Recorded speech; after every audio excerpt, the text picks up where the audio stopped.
In the winter of 1943, while cities rationed calories and fuel, thousands of households across Britain, Europe and North America were still harvesting fresh green vegetables in January.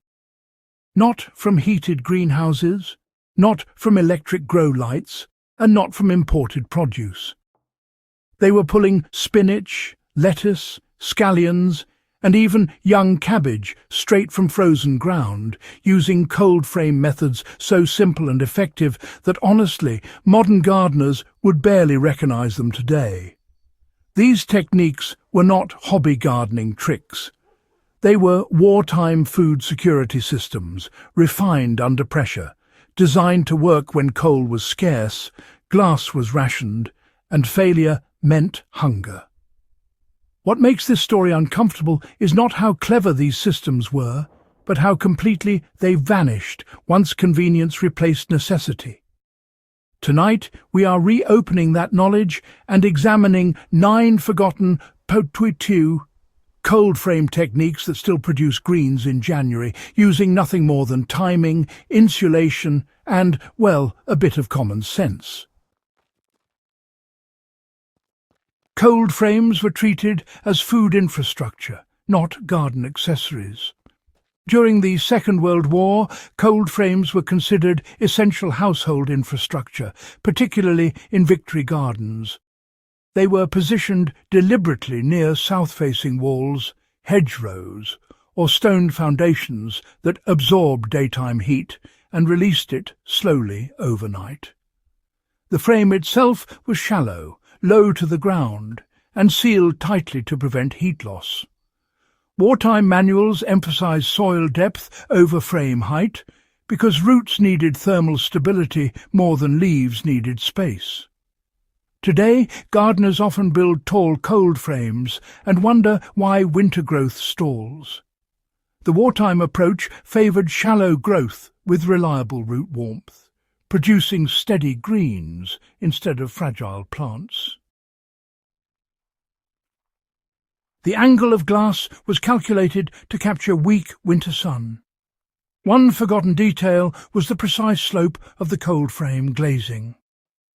WWII guidance consistently recommended steeper angles in winter to maximize solar gain during low sun months. Flat lids wasted precious light. Glass salvage from bomb-damaged buildings was reused and angled carefully to face true south, not magnetic south. This mattered because even a few degrees of misalignment reduced heat accumulation during short winter days. Modern gardeners can apply this directly by adjusting cold frame lids seasonally rather than fixing them permanently. Straw and leaf insulation replaced fuel entirely. Instead of supplemental heat, wartime gardeners relied on layered insulation. Straw mats, burlap sacks and fallen leaves were placed over cold frames every evening and removed in the morning. This daily routine trapped ground heat and prevented frost penetration. The key was consistency. Frames left uncovered even one night during a cold snap lost weeks of growth. Today, rigid foam can substitute for straw, but the principle remains the same. Insulation mattered more than heat. Soil was prepared differently for winter growth, you know. Cold frame soil during the war was deliberately sandy and well drained, mixed with composted manure months in advance. Heavy soil, on the other hand, stayed cold and waterlogged, which ended up killing roots. Lighter soil warmed faster and drained excess moisture that caused rot. Gardeners planted winter greens earlier than modern schedules suggest, allowing plants to establish strong root systems before daylight shortened. Honestly, this is a step many modern growers skip, assuming growth can begin in winter rather than being carried into it. Ventilation was controlled, not avoided. Another misunderstood practice was ventilation, actually. Wartime cold frames were vented briefly, even in freezing weather, to prevent condensation, which caused mould and damping off. Lids were cracked open during the warmest part of the day and sealed tightly before sunset. This prevented humidity build-up without sacrificing heat. Many modern cold frame failures come from sealing frames permanently, creating fungal problems instead of frost damage.